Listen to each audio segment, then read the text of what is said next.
But at the time, Angelica was my girlfriend, and she's a talented actress. So she.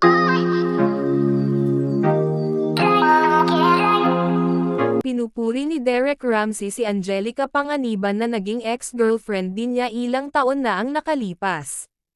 Matapos mapag-usapan si Derek ni Angelica sa interview nito kay Karen Davila, kung saan, nabanggit nito na isa nga siya sa nabiktima ni Derek noon at naging proud pa itong si Angelica sa mga nagawa ni Ellen Adarna, na hindi niya nagawa noon nang sila pa ni Derek Ramsey.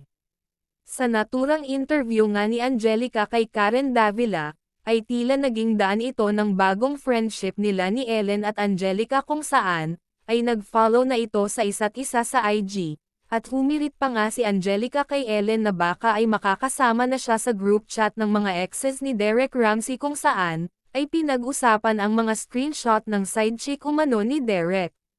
At ngayon nga ay tila hindi apektado itong si Derek sa naging interview nga ni Angelica, na tila nagkampihan na ang dalawang babae sa buhay niya noon.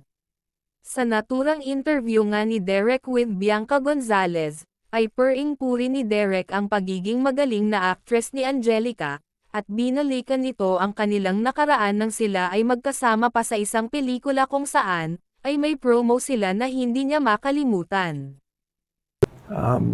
It was just, I felt so much pressure working with all of them, and then being in a project that already has so much success.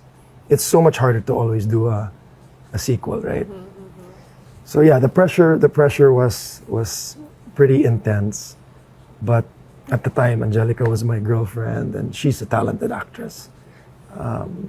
So she was able to help me. I'll share na lang I think we had promo for that. Hindi naman ako kumakanta, hindi ako That's right. For me, it's just, I'll act, but hindi ko talaga kaya kumanta. I couldn't get myself to hold the mic and sing pa during that time. So I think we were guesting on ASAP, and all the couples go out. So Sam and Anne went out, they sang. John Lloyd Bea went out, they sang. And then, panghuli yata kami ni Angelica. And Angelica goes out with me. She's the only one singing. As escort ka. Escort. Oo. We did that promo. Looking back, it's just, I should have sang.